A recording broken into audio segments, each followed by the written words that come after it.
LeBron trying to press Stephen A, huh? Oh man, I got a lot to say on this subject. I don't know if I'm gonna be able to cover it all.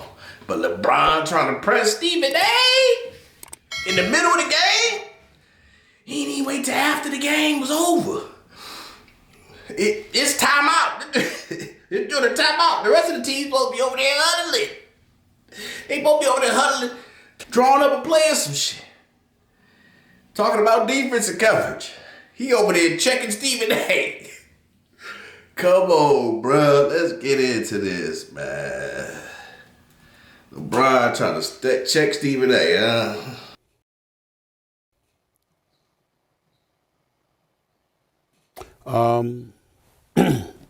That was LeBron James coming up to me, unexpectedly, I might add, to confront me about. I don't know if y'all know, but old boy right here in the little tan sweatsuit, the little tan hoodie right here, he a Laker player. He played for the Lakers, Markieff Morris. LeBron must have told him, I'm finna say something to this dude. You know what I'm saying? Stop me from going over there to whoop his ass. Hey, go over there with me just in case I cock back, grab my arm. I don't want a haymaker. It was something. I don't know why Markieff Morris over there looking like a straight security guard. I don't know if he's LeBron or Stephen A. security, but he looking like security, but he a basketball player. It's crazy. And dude in the red right here, he doing his job. The dude in the red doing his job like a mug. Because ain't no way in hell Stephen A. and LeBron cursing each other out back there. Shit. Nigga, I'm looking like a mug. That nigga doing his job. They need to give him a raise, play on my mama. You know what I'm saying? That was LeBron James coming up to me, unexpectedly, I might add, to confront me about making sure that I mind what I say about his son. He mind what he said about his son. Now look, I've been watching First Take almost daily, every episode for about 12 years straight. You feel me? So I done seen what Stephen A. said about LeBron James Jr. And first off, when Bronny was in high school and getting a whole bunch of media coverage, Stephen A. was like, hey, you know what I'm saying? That's LeBron James' son. I don't want any commentary on his game yet because he's still in high school. I'm going to let him, you know what I'm saying, do his thing. And I don't want to touch that. That's his son. Stephen A. said that more than 10 times. When he was in college, the same thing. Hey, that's his son. You know, I'm going to let him do his thing. I ain't going to, comment on his game. But when he got to the NBA, that was time to comment on his game. That's my job. That's my job. Now, I understand as a father, I'm not saying that I wouldn't do the same thing. You know what I mean? Because as a father, you get emotional. I'm not saying I wouldn't do the same thing. But as the outside looking in, that's Stephen A's job, bro. What he supposed to do? What he supposed to lie about it? When the story, everybody's talking about how Bronny got drafted. Everybody's talking about that. Everybody's talking about Bronny's first game, him and Bronny playing together. It was cool to cover that, but it wasn't cool to now say, okay, well, Bronny's missed his first 12 shots and he's not looking that good. You feel me? Now, me personally, I've always been a person that believed in Bronny from high school on up. His athleticism was crazy, his defense was crazy, and his jump shot was really good. I've always thought he could be he's an NBA player. You know what I'm saying? I've always thought he was an NBA player. And when he went down to the G League, Bronny out there showing off. He doing better than most players in the G League. So that tell you right there, he's an NBA player. You know what I'm saying? But when the season first started, they were saying he wasn't gonna go down to the G League. And then when they was putting him in, I know it's his first couple games, but he wasn't looking that good. And I believe in Bronny. You know what I'm saying? I believe in Bronny. But he wasn't looking that good. That's just what it was. So he's what he's supposed to say, bro. Yeah, he could say, he's a rookie, which Stephen A. definitely said. And he getting better. But at the time, he wasn't looking good. It is what it is. He wasn't looking good. A lot of rookies don't. Now, is that wrong for a person covering the NBA to say it? Nah. But because it's your son, you take it a little different. I understand that. But I'm just saying, outside looking in, it didn't look right. You hovering over over Stephen A. Stephen A. 50-something years old. You the most in shape 40-year-old in the history of humanity. LeBron. The most in shape 40-year-old in the 6'8", 6'9". It just didn't look right, bro. It looked bad. It looked bad, bro. It looked bad. But let's go ahead and get into Stephen A. explaining what happened on his show. Now let's get to a subject that's apparently gone viral on social media today, and it also involves yours truly. Last night I was in attendance at the Knicks-Lakers game, sitting courtside, where during a timeout, I believe it was in the third quarter, I was confronted by none other than LeBron James himself. LeBron had some choice words for me in regards to comments I've made prior about him in regards to his son, Bronny James. Before I get any further, what was Stephen A. supposed to do at that point? People saying Stephen A. got punked. He got punked. For one, Stephen A. just signed a contract extension. Either that day, I believe that day, or right before, but it was about to get announced. You feel me? He had just signed a contract extension. What am I supposed to do? Haul off on LeBron James and then get my ass whooped, dragged up? Even if LeBron James can't fight, his athleticism, his strength, and his youth would have dragged Stephen A. like he was mopping the crypto arena floor. Like he was mopping the floor. He would have dragged Stephen A. What was Stephen A. supposed to do? Haul off on him? He just said, all right, for sure. What he supposed to do?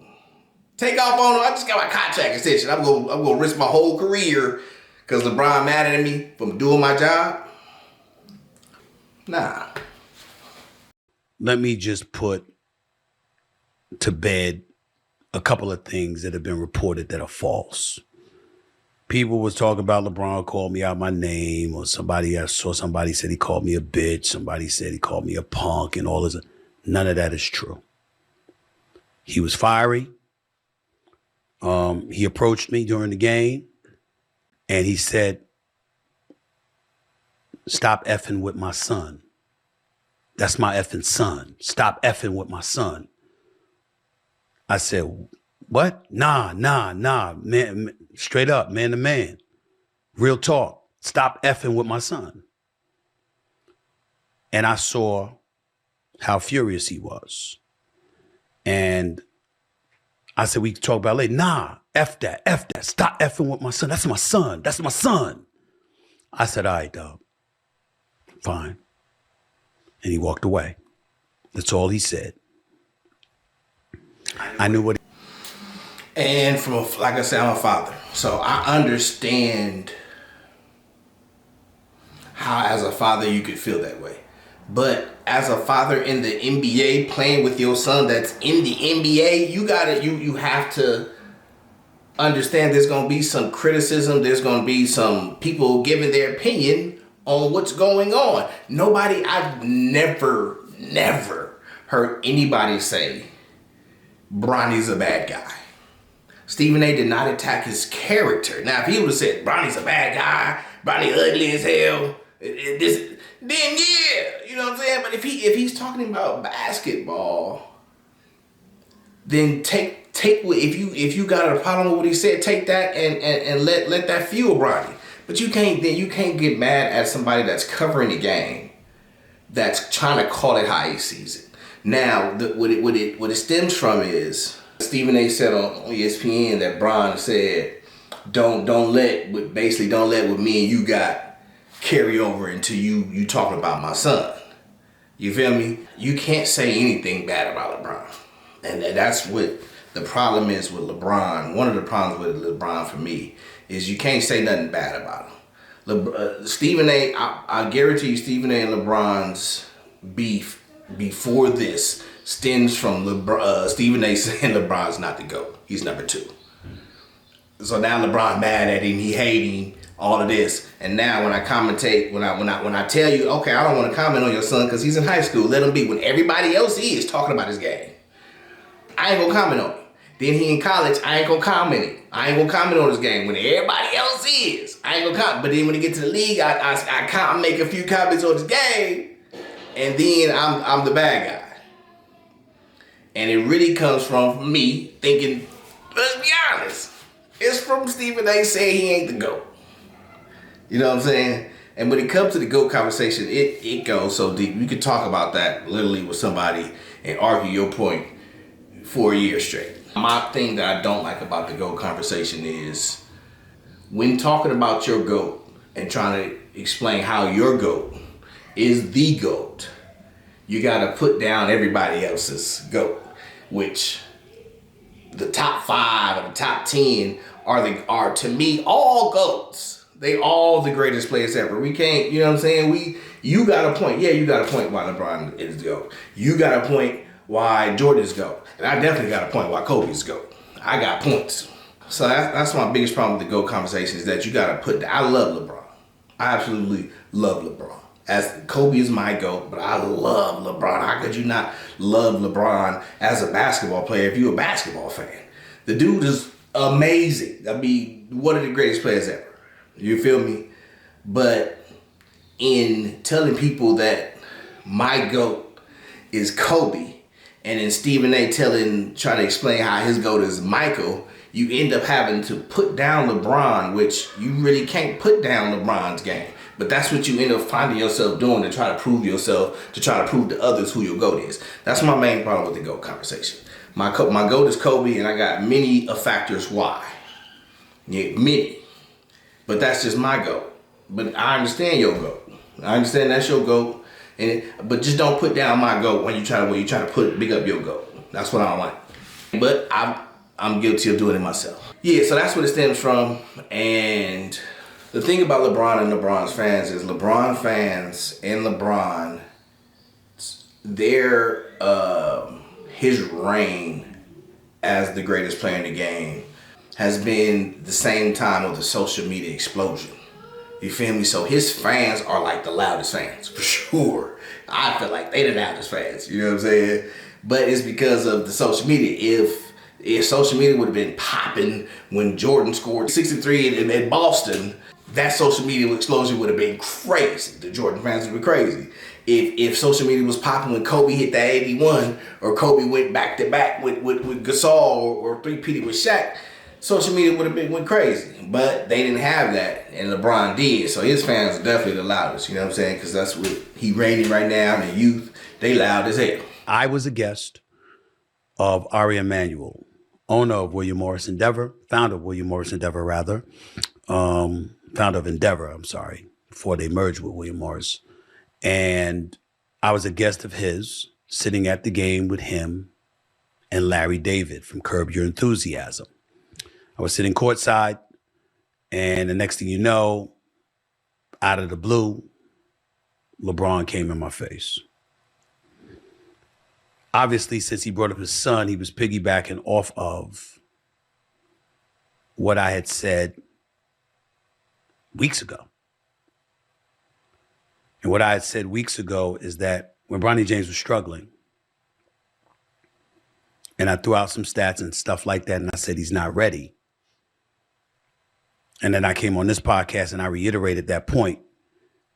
Clearly, it was something that was on LeBron James' mind that he was aching to confront me about. And so it happened the way that it happened. Now, before I get into anything else, let me say that LeBron's agent, who is Rich Paul, his boy, has my number. Maverick Carter, who's universally respected and is a big player in the industry these days, he has my number. It's very easy for LeBron James to have called me. It's very easy for one of them to have called me and to say, LeBron wants to see you. He wants to talk to you face to face, man to man. That's not what happened last night. Nah, it was on site. It was on site. LeBron said, you talking about my son. I don't like what you said, and it's on site. I ain't gonna warn you, pre-warn you, post 1 year, no Ornias. It's Osai. Yeah, that's why he told Marquise Morris, hey, run over here with me, bro, because I don't want to swing on this fool. If you say anything, pull me away, because I might fire on that fool. That the Lakers game happened. Now I get, and people have said to me today that I'm looking pretty damn sad. Yeah, you was looking sad. I feel like he was hurt that, I think for me, I expected Stephen A. always popping off of everybody. I expected him to come on there and back up what he said, like with attitude. But from watching First Take, I felt like that he understood LeBron's point of view from a father, because Stephen A. is a father. And that's the same way I feel. I understand it. Like I said, I'm not saying that I wouldn't have done the same thing. But I would have been wrong. And that's all I'm saying. Yes, LeBron, I understand you protecting you the lion, you protecting your cub, but your cub is now a lion. You feel me? Himself. And you gotta let the man do his job, whether you agree with it or not. You gotta let the man do his job, and you go do your job and gonna prove him wrong. You ain't gotta prove him wrong by yelling in his face. Prove him wrong by Bronny having a great NBA career, which I think he is gonna have a really good NBA career. You feel me? So, and I'm a Laker fan. So Bronny is born and raised. Like I feel really connected to Bronny because we drafted him. So, and I watched Bronny since Sierra Canyon. I'm from LA. I watched Bronny since Sierra Canyon. So that's his high school in LA. And so, for one, he's a grown man. For two, Stephen A. was doing his job. And the other side is that you was a father protecting your son. I understand both sides. But I'm saying, I believe, LeBron, you were wrong for how you approached Stephen A. What should have happened was, if you had that vitriol, if you had that animosity, shit, play that clip back of him saying it every day before you go work out. And then prove him wrong that way. Let that fuel you. But you can't get mad at him for what he feels like is doing his job. Now, if you feel like he's doing extra than his job, you doing a lot more than your job requires, bro. I understand that. You feel me? I understand that too.